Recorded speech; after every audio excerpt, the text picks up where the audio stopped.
Jobs markets figures, Francois, where they finally seem to be bouncing back after a weak stretch that's been blamed on the freezing winter. US employers added 192,000 new jobs in March. That's a little below expectations, but it's still pretty reassuring. The number of US job seekers also increased by 500,000.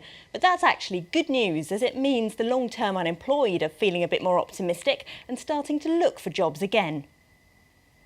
The markets, though, slumped a little despite that good news. Both the Dow and the S&P started out well this morning, but were a little down this afternoon.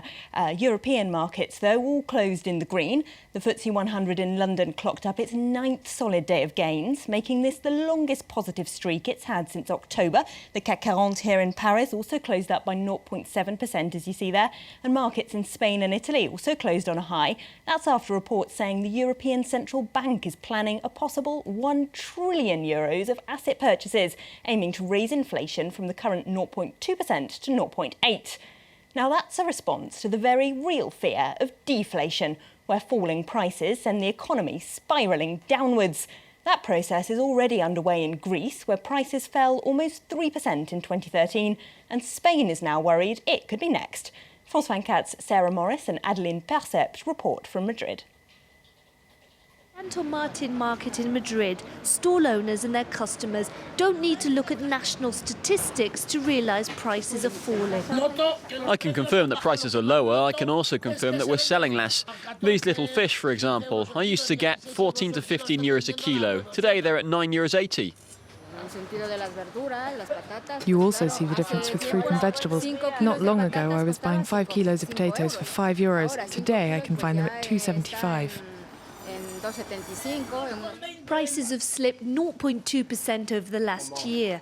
That might sound good news for hard-up Spaniards, but it's worrying many here. It's pretty clear that spending is falling. We're adjusting prices as much as we can, but we can't put them down anymore. We're already on minimal margins. What's happening in the market could be an early warning sign of a country entering a deflationist spiral. Sky-high unemployment, falling prices. Companies aren't hiring workers fast enough. This specialist thinks there's a 35% chance Spain could finish up in deflation. We think the risk is sufficiently high to take steps immediately. Deflation is really just an undercover way of raising interest rates.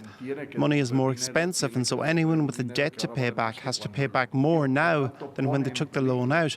So the danger is that Spain might not be able to pay back its debt. This economist shares the concerns of the Bank of Spain, which has called on the European Central Bank to lower interest rates as a safeguard. So far, in vain. Well, those Spanish shopkeepers aren't the only ones unhappy about the shape of Europe's recovery. Tens of thousands of protesters marched on the European Parliament in Brussels on Friday, some throwing rocks at police who pushed them back with water cannon. The march was organised by unions who say the EU is focusing on austerity at the expense of creating jobs.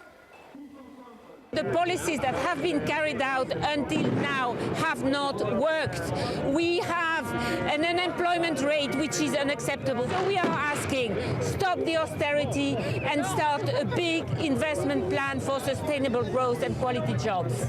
Let's have a look at some of today's other big business stories then. Car sales in Britain have soared to the highest level in a decade, surging by 17.7% on last month. Analysts say the figures show rising consumer confidence and the growth of cheap credit deals that encourage customers to upgrade to a new car. French mobile phone and construction giant Bouygues has upped its offer for rival phone firm SFR to €15 billion. SFR's parent company Vivendi had rejected an earlier Bouygues offer, preferring to enter into exclusive negotiations with rival bidder Numericable. Those talks end today, prompting Bouygues to throw its hat back in the ring. And another big money bidding war in France wraps up today over the rights to show Ligue 1 football matches all the way up to 2020. French broadcaster Canal+ was the victor, beating Qatari-owned rival beIN Sports. Canal+ paid a record €748.5 million for the rights to screen top-flight matches for 4 years from 2016. And fast food lovers in Crimea may soon be missing their Happy Meals. McDonald's announced on Friday it's pulling out of the peninsula following its annexation by Russia last month. Staff are being offered a transfer to Ukraine. The burger giant said it did hope to reopen them in the future, so hopefully Crimeans won't have to wait too long to get their Big Macs back. That's all from business. Back to you, Francois. All right, many thanks for that, Alina Casas. Time now for a look at sports.